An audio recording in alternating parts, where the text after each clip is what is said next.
दूध का कर्ज। बंटू एक गरीब परिवार का लड़का होता है, जहां 2 वक्त के खाने और बंटू की स्कूल की फीस दोनों के लिए ही पैसे की कमी होती है। और बंटू के इंटर एग्जाम्स भी नजदीक होते हैं, इसलिए वो खुद अपनी पढ़ाई की खातिर घर घर जाकर सामान बेचना शुरू कर देता है। एक सुबह बंटू थैले में सामान भर के घर से निकलने को तैयार होता है। माँ, खाने के लिए कुछ है? अरे नहीं बेटा, आज शाम को पापा लेकर आएंगे। हाँ, माँ की बात पर बंटू भूखे पेट ही सामान बेचने निकल जाता है। वो सुबह से शाम तक घर घर जाकर सामान बेचता है, लेकिन अब भूख प्यास की वजह से काम करना मुश्किल हो जाता है।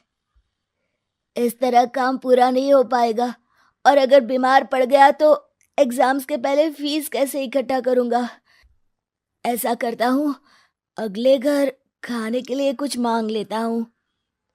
इसी के साथ बंटू आगे जाकर एक घर की बेल बजाता है, जिस पर निम्मी दरवाजा खोलती है। क्या हुआ? निम्मी को देख बंटू एक गिलास पानी के आगे उससे कुछ नहीं मांग पाता। निम्मी उसे दरवाजा पर खड़ा छोड़ घर के अंदर चली जाती है और कुछ देर में एक बड़ा गिलास दूध लेकर बाहर आती है। ये देखकर बंटू हैरान रह जाता है। ये लो। अब पर मैंने तो पानी मांगा था। देखने से साफ पता चल रहा है कि तुम्हें भूख लगी है। इससे तुम्हें आगे काम करने की ताकत मिलेगी बेटा, पी लो। बंटू दूध पी लेता है। इसके लिए मैं आपको क्या दे सकता हूँ? तुम्हें मुझे कुछ देने की जरूरत नहीं है। माँ ने हमेशा सिखाया है कि इंसानियत की कोई कीमत नहीं होती। निमी की बात बंटू के दिल में घर कर लेती है। वो वहां से चला तो जाता है, लेकिन ये बात हमेशा के लिए याद रखता है। रात को घर पहुंचकर बंटू पैसों की गिनती शुरू कर देता है। स्कूल की फीस भरने के लिए तो ये पैसे बहुत ही कम है। कल से मुझे ज्यादा मेहनत करनी होगी। अगली सुबह से बंटू फिर एक बार पूरी मेहनत के साथ काम पर लग जाता है। देखते ही देखते कुछ समय बीतता है और अपनी मेहनत से बंटू एग्जाम्स के पहले ही स्कूल फीस भर देता है। अब मैं भी एग्जाम्स दे पाऊंगा और फिर मेडिकल कॉलेज में जाकर बहुत बड़ा डॉक्टर बनूंगा। बंटू दिल लगाकर पढ़ाई शुरू कर देता है। उसे एग्जाम्स में टॉप करने की वजह से कॉलेज की स्कॉलरशिप भी मिल जाती है और वो पढ़ाई करने दूसरे शहर चला जाता है।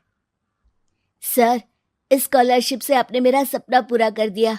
मैं आपको जितना भी थैंक यू बोलूं उतना कम है। बेटे, तुम ऑल टाइम टॉपर हो। तुम जैसे ब्राइट स्टूडेंट को अपने कॉलेज में एडमिशन देना हमारे लिए प्राउड की बात है।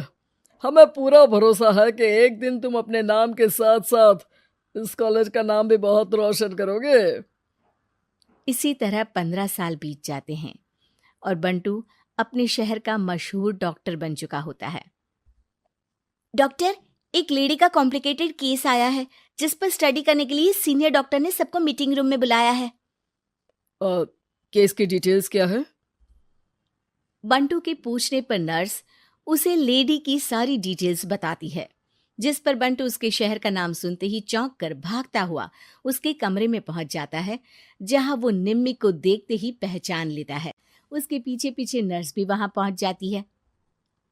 नर्स, इनकी सारी रिपोर्ट्स मुझे अभी चाहिए और अब से इनका केस मैं ही हैंडल करूंगा। पर डॉक्टर, ये केस बहुत कॉम्प्लिकेटेड है। आज तक कोई भी डॉक्टर इनकी बीमारी तक नहीं पहचान पाया और दूसरे शहर वालों ने तो इनके बचने की उम्मीद ही छोड़ दी थी। तुम्हें आगे कुछ भी बोलने की जरूरत नहीं है। मैंने जो कहा बस वही करो। नर्स बंटू को निम्मी की सारी रिपोर्ट्स दे देती है, जिसके बाद वो उस पर स्टडी शुरू कर देता है और हजारों दिक्कतों के साथ महीनों की मेहनत के बाद आखिर में निम्मी की बीमारी का पता लगाने के साथ साथ उसका इलाज ढूंढ ही लेता है। मैं आपको ठीक करके ही रहूंगा।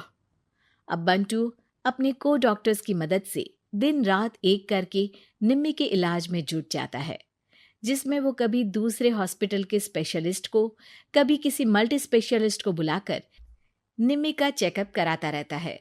इसी तरह 10 महीनों की मेहनत के बाद आखिरकार निम्मी ठीक हो जाती है, जिसे देख पूरा हॉस्पिटल हैरान रह जाता है। वाह डॉक्टर, आपने तो बिल्कुल नामुमकिन को मुमकिन कर दिखाया। यही तो हम डॉक्टर का काम है। सुनो, इनके डिस्चार्ज के वक्त बिल के फाइनल प्रोसीडिंग से पहले उसे मेरे पास ज़रूर लेकर आना। कुछ ही हफ्तों में निम्मी के डिस्चार्ज होने का वक्त भी आ जाता है। निम्मी नर्स से बिल के बारे में पूछती है। पेपर सारे तैयार हैं, आप तैयार हो जाइए, तब तक मैं बिल की कॉपी भिजवाती हूँ। नर्स बिल लेकर पहले बंटू के पास जाती है, जिस पर वो बिल देखकर उस पर कुछ लिखता है और नर्स को वापस कर देता है। नर्स उसे निम्मी के पास भेज देती है और बिल हाथ में आते ही निम्मी उसे देखने से पहले ही परेशान हो जाती है। जाने कितने समय से मैं यहीं हूँ। शहर का सबसे बड़ा हॉस्पिटल है। बिल तो बहुत लंबा चौड़ा बन गया होगा, जिसे भरने में मेरी बची कुची पूरी जिंदगी बीत जाएगी। आखिर मैं ये सब कैसे करूंगी? डरते घबराते निम्मी बिल खोलती है तो उसकी नज़र बिल के आखिर में लिखे एक नोट पर पड़ती है, जिस पर लिखा होता है, 1 गिलास दूध ने बिल पूरा कर दिया। और उसी के नीचे बंटू के सिग्नेचर भी होते हैं। ये पढ़कर निम्मी की आंखों से खुशी के आंसू बहने लगते हैं और भगवान का शुक्रिया अदा करके वो वहां से चली जाती है।